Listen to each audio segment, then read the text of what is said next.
नमस्ते guys, welcome back to our channel. अभी फ़िलहाल हम हैं हमारे 7th कंट्री में और ये जो सिटी है ये बहुत ज़्यादा फेमस है उनके high population density, cultural diversity, best public transportation in world, longest escalator और maximum high rises buildings. Welcome to the city of Hong Kong.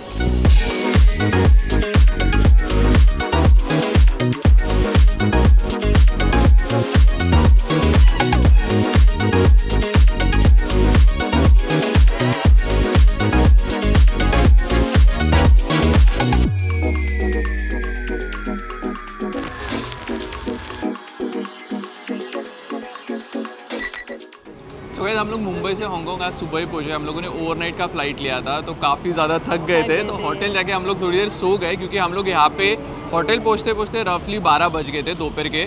और by the way Hong Kong India से 2.5 आवर्स अहेड है, तो हम लोगों ने कल रात का इंडिया से 1:30 का फ़्लाइट लिया था और यहाँ पे सुबह हम लोग हांगकांग टाइम के हिसाब से 9:30 को लैंड हो गए थे और उधर से हम लोगों ने MRT लिया था। वो जो सारा प्रोसेस है ना वो किंजल आपको आगे चल के बताएगी क्योंकि काफ़ी इजी है और काफ़ी अच्छा भी और चीपर वे से हम लोग सिटी सेंटर में आए थे। तो जैसा इन्होंने बताया कि हमारा ओवरनाइट फ्लाइट था तो नींद ठीक से हुआ नहीं था। लकीली हमें होटल में अर्ली चेक इन मिल गया 12 बजे ही, तो हमने 3-4 घंटे अच्छे से रेस्ट किया। फ्रेश होके अभी हम नीचे आए हैं वो सारे काम करने जो हम यूजुअली फर्स्ट डे पे करते हैं किसी भी इंटरनेशनल ट्रिप के। और सबसे इम्पॉर्टेंट है यहाँ का पब्लिक ट्रांसपोर्टेशन कार्ड। वैसे तो यहाँ पे ट्रांसपोर्टेशन के लिए आप अपना वीज़ा, डेबिट या क्रेडिट कार्ड भी यूज़ कर सकते हो, मास्टर कार्ड भी वर्क करता है, बट ये जो लोकल कार्ड है जिसे ऑक्टोपस कार्ड कहा जाता है वो ज़्यादा कन्वीनियंट है। और ये जो कार्ड है it is as good as आपका डेबिट कार्ड, क्योंकि ये हर एक जगह पे आप यूज़ कर सकते हो, रेस्टोरेंट्स में, कैफ़ेज़ में, 7-Eleven में, पब्लिक ट्रांसपोर्टेशन के लिए जिसमें बसेस, ट्रेन्स और फेरीज भी कवर होता है। सो इसलिए हमने ये अभी बाय कर लिया। हमारे होटल के ठीक सामने 7-Eleven है, वहाँ पे हम लोग को $78 के ये 2 कार्ड्स मिले जिसमें हमने $50 पर कार्ड में रिचार्ज किया है।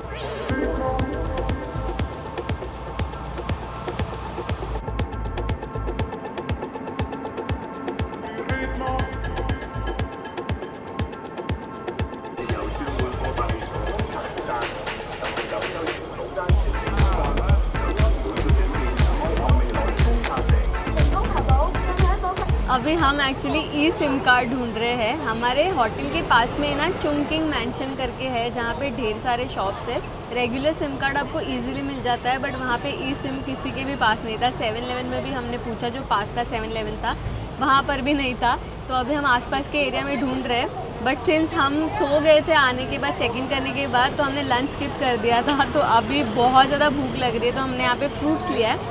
ये जो फ्रेश फ्रूट्स है इसका $30 है हांगकांग डॉलर्स, तो इंडियन रुपीज़ के हिसाब से होता है 300 रुपीज़। एक इम्पॉर्टेंट टिप, अगर आपके पास ऐसा मोबाइल है ना जैसे अभी आईफोन में आता है कि सिम कार्ड का ट्रे नहीं है फिजिकल सिम कार्ड का, तो हांगकांग में इशू हो सकता है क्योंकि यहाँ पे सिर्फ बिलिंग वाला ई सिम होता है और अगर आपको एक्चुअल मतलब टूरिस्ट वाला सिम कार्ड चाहिए तो फिर वो फिजिकल सिम कार्ड ही होना चाहिए। तो अभी हम दोनों के पास फिजिकल वाला फ़ोन मतलब फिजिकल सिम कार्ड वाला फ़ोन नहीं है, स्लॉट नहीं है उसमें। तो अभी हम लोग देख रहे हैं कि ऑनलाइन कौन सा हम लोग बाय कर सकते हैं वो देख लेंगे।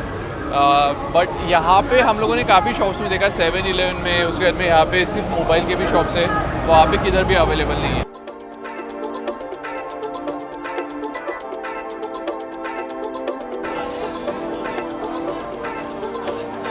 सो गाइस हम लोगों ने ऑनलाइन काफ़ी सर्च किया कि कौन सा सिम कार्ड बाय कर सकते हैं, बट फाइनली मैंने सोचा कि एयरटेल वाला ही बाय करते हैं क्योंकि उसके ऊपर ट्रस्ट है, क्योंकि मुंबई में भी हम लोग वही यूज़ कर रहे हैं और ये स्पॉन्सर्ड नहीं है बाय द वे। तो उसमें मुझे दिख रहा है कि 4000 का एक पैकेज है जिसके अंदर 30 डेज़ का वैलिडिटी है और 12 GB का डेटा मिलेगा, और दूसरा है 3000 का जिसके अंदर 10 डेज़ का वैलिडिटी है बट 5 GB का ही मुझे डेटा मिलेगा। तो उसके लिए मैंने सोचा कि 4000 वाला ले लेता हूँ। 30 डेज़ के लिए तो ज़रूरत नहीं है बट एटलीस्ट 12 GB है तो काफ़ी टाइम के लिए चलेगा। और किंजल जो है वो दूसरा सिम कार्ड ई सिम चेक कर रही है कोई और प्रोवाइडर का, तो हम लोग ऐसा सोच रहे कि एयरटेल वाला यूज़ कर ही लेंगे और किंजल दूसरा वाला ट्राई करेगी। तो अगर वो चीपर रहेगा और अच्छा सर्विस दे रहा है तो हम लोग उसके बारे में भी आपको आगे चल के बताएंगे, मतलब 3-4 दिन यूज़ हो जाएगा ना उसके बाद में हम लोग आपको बता देंगे कि आप वो भी बाय कर सकते हो। बट एज ऑफ नाउ मैं तो एयरटेल बाय कर रहा हूँ और मुझे समझेगा कि किंजल कौन सा बाय कर रही है। तो मैंने अभी यहाँ पे देखा है 10 GB फॉर 30 डेज़ का वैलिडिटी। तो मैं सोच रहा हूँ कि अभी ये बाय कर लेते हैं सिर्फ एक ही मोबाइल पे और देखते हैं कि 1-2 दिन में इसका कैसा है वर्किंग। अगर अच्छा रहेगा तो मैं भी ले लूँगा। और ये ई सिम है तो मतलब अच्छा, अगर आपके पास अगर ऐसा फ़ोन है जिसके अंदर फिज़िकल सिम कार्ड नहीं जाता है तो आप ये ट्राई कर सकते हो। और ना अगर आपके पास फिजिकल सिम कार्ड है तो यहाँ पे इतना सस्ता है, मतलब हाँ। बहुत, अगर आप कंपेयर करोगे ना तो 5 डेज़ का पास है और कुछ उनका 8 डेज़ का वैलिडिटी वाला है। 88 हांगकांग डॉलर्स में 5 डेज़ का मिलता है, जिसमें आपको 3 GB डेटा मिलता है, और 8 डेज़ का जो है ना उसमें 8 GB डेटा मिलता है जो 118 हांगकांग डॉलर्स का है। मतलब सिर्फ अगर आप 8 डेज़ का लेते हो तो आपको 1200 के आसपास मिल जाता है 8 GB का डेटा। तो फिज़िकल सिम कार्ड रहेगा तो अच्छा है। एक वैसे एयरआलू करके भी बहुत फेमस है ई सिम वाला जो ऐप है, बट ये यहाँ पे हांगकांग में नहीं दिखा रहा था। हमारा होटल एकदम प्राइम लोकेशंस पे है और सारे इम्पॉर्टेंट प्लेसेस भी पास पास में है, और चुंकिंग मैंशन तो बहुत ज़्यादा पास में है, मतलब नेक्स्ट ही बिल्डिंग है। और यहाँ पे आते ही ना फुल देसी वाली वाइब्स आ जाती है। हम यहाँ पे डिनर के लिए आ रहे थे तो इतने सारे लोगों ने हमें घेर लिया, सब अपने अपने रेस्टोरेंट्स प्रमोट कर रहे थे। तो ये देखिए इतने सारे कार्ड्स मिल गए इंडियन रेस्टोरेंट्स के। तो अभी फ़िलहाल हम उसमें से एक में आए हैं, शेरे पंजाब में। तो देखते हैं यहाँ पे खाना कैसा है। वेजिटेरियन लोगों के लिए भी अच्छा खाना है दिख रहा है, और नॉन वेजिटेरियंस के लिए भी। Let's see. और आप सोच रहे होगे कि फ़र्स्ट डे पे हम लोग इंडियन खाना क्यों खा रहे हैं, क्योंकि सुबह हम लोगों ने स्किप कर दिया था लंच और बहुत ज़्यादा भूख लग रही है। तो अब भी कुछ फ़िलहाल एक्सपेरिमेंट नहीं करना है, हमारे पास और 8 दिन है एक्सपेरिमेंट करने के लिए। तो मैंने ऑर्डर किया है वेज थाली, जिसमें दाल तड़का, रायता, अनियंस और मतलब बेसिकली सैलड है, राइस, चपाती और मिक्स करी है, मिक्स वेजिटेबल करी।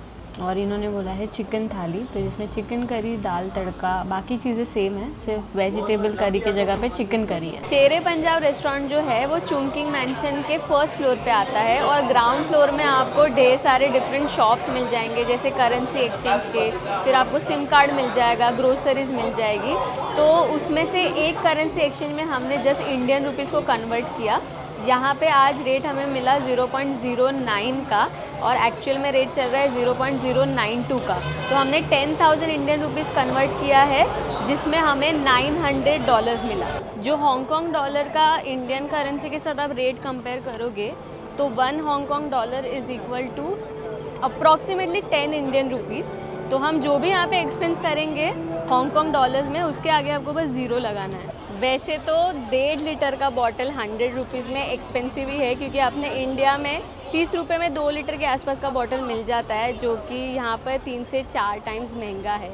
तो जो लोग बोलते हैं ना कि Hong Kong is one of the most expensive cities, ये आप पानी के कॉस्टिंग से ही आइडिया लगा सकते हो। सो हमारा जो होटल है वो MTR स्टेशन से बिल्कुल पास में है, सिमशा सुई के, और नेथन रोड पे आता है, जो कि प्राइम लोकेशन है एकदम। यहाँ से सारी चीज़ें वॉकिंग डिस्टेंस पर है। तो अभी ऊपर चलते हैं और मैं आपको क्विकली रूम टूर देती हूँ, वीज़ा का पूरा प्रोसेस बताती हूँ, और करेंसी एक्सचेंज में आपने कौन सा करेंसी लाना चाहिए या फिर कार्ड ही बेटर है, वो सारी चीज़ें डिटेल में बताती हूँ। सो हमने जो होटल बुक किया है उसका नाम है हॉलीडे इन गोल्डन माइल्स। यहाँ पे बहुत सारे हॉलीडे इन है, और ये वाला आता है नेथन रोड पे, एकदम प्राइम लोकेशन पे है। और रूम कुछ ऐसा है, सारी जो नेसेसरी एमिनिटीज़ है वो है यहाँ पर, और हांगकांग के स्टैंडर्ड से इसका साइज़ काफ़ी अच्छा है। डेस्क है और जो बेसिक सारी चीज़ें मिलती है वो सब है यहाँ पे। और वॉशरूम जो है वो थोड़ा छोटा सा है बट डिसेंट है काफ़ी। और हाँ, यहाँ पे जेट स्प्रे नहीं है, तो अगर आपके पास पोर्टेबल जेट स्प्रे है तो वो आप लेकर आइएगा। इसका जो कॉस्टिंग है वो हमें पड़ा है 10,000 पर नाइट में, इसमें ब्रेकफास्ट इंक्लूडेड नहीं है। अब बात करते हैं फ़्लाइट की। तो यहाँ पे आने के लिए डिफरेंट ऑप्शंस है फ़्लाइट्स के, जैसे कि इंडिगो है, एयर इंडिया का फ़्लाइट है, थाई एयरवेज़ भी आता है, मलेशियन एयरलाइंस आता है। बट हमने जो चूज़ किया था वो था कैथे पैसिफिक। मुंबई से जो डायरेक्ट फ़्लाइट है वो कैथे पैसिफिक का ही है। उसके अलावा एयर इंडिया या फिर इंडिगो का जो है वो दिल्ली में ले ओवर होता है, और फिर वहाँ से आप हांगकांग आते हो, तो काफ़ी लंबा फ़्लाइट हो जाता है। कैथे पैसिफिक का मुंबई से डायरेक्ट फ़्लाइट था 6 आवर्स का, जिसका कॉस्टिंग हमें पड़ा 45,000 पर पर्सन। ये रिटर्न जर्नी का कॉस्टिंग है। और फ़्लाइट ओवरऑल बहुत ज़्यादा स्मूथ था, उसमें हमारा मील इंक्लूडेड था। और इनकेस अगर कोई जैन है तो वहाँ पे आप जैन मील भी सिलेक्ट कर सकते हो, और नॉन वेजिटेरियन और वेजिटेरियन मील्स भी सिलेक्ट कर सकते हो। स्पेस काफ़ी अच्छा था सीट का। फिर उसके साथ साथ हमें वहाँ पे पिलो मिला था, एक ब्लैंकेट था, एंटरटेनमेंट स्क्रीन था, और उन्होंने ईयरफोन्स भी दिया था।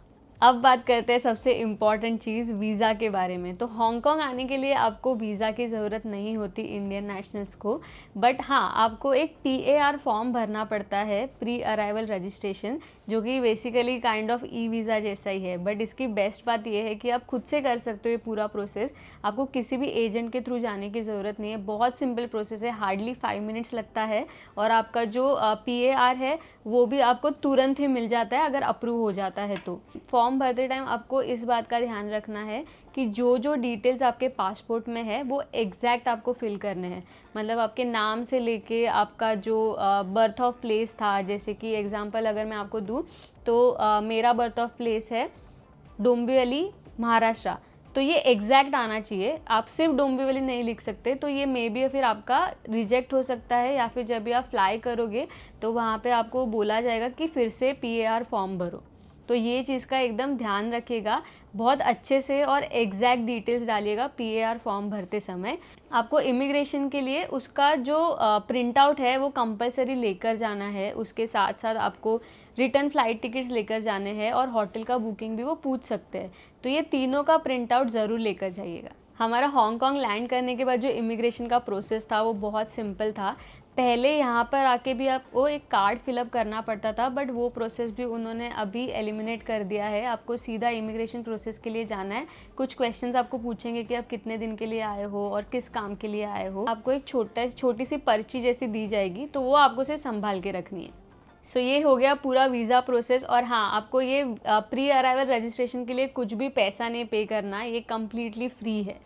अब हांगकांग इंटरनेशनल एयरपोर्ट से मेन सिटी में आने के लिए आपके पास टोटल 3 ऑप्शंस है। पहला है ट्रेन, दूसरा बस और तीसरा टैक्सी। टैक्सी है वो सबसे कन्वीनियंट और सबसे एक्सपेंसिव है, ट्रेन सबसे चीपेस्ट और सबसे फास्टेस्ट है। तो हमने अभी ट्रेन ही सिलेक्ट किया। इंटरनेशनल एयरपोर्ट से एक उनका हाई स्पीड ट्रेन जाता है, वो लिया था, जो कि आपको हांगकांग सेंट्रल स्टेशन पर बस 20 मिनट्स में पहुंचाता है, जिसका टिकट हमें पड़ा था $168 फॉर 2 पर्सन। और उसके बाद हांगकांग सेंट्रल स्टेशन पे आने के बाद हमने एक रेड लाइन में MTR ट्रेन लिया, क्योंकि हमारा जो होटल है उसके पास में सिमशा शुई MTR स्टेशन है। हांगकांग सेंट्रल से बस 2 ही स्टेशन हमें आना था और वो भी $168 में ही हमारा कवर हुआ। ओवरऑल जो जर्नी है, मतलब एयरपोर्ट से मेन सिटी में आने के लिए हमें अप्रॉक्सीमेटली 30 to 40 मिनट्स लगा। हाँ, सेंट्रल स्टेशन पे उतरने के बाद आपको थोड़ा वॉक करना पड़ता है MTR स्टेशन तक आने के लिए। और दूसरी चीज़ हमें जो अच्छी नहीं लगी वो है कि सिमशा शुई स्टेशन पे पहुंचने के बाद जो एग्ज़िट है उसमें स्टेप्स थे बहुत सारे, और इतना सारा सामान लेकर आना वो थोड़ा सा इनकन्वीनियंट था। तो अगर हाँ आपका बजट अच्छा है तो आप टैक्सी ऑप्ट कर सकते हो, तो इसमें ये जो आपका सारा इनकन्वीनियंस है वो अवॉइड हो जाता है।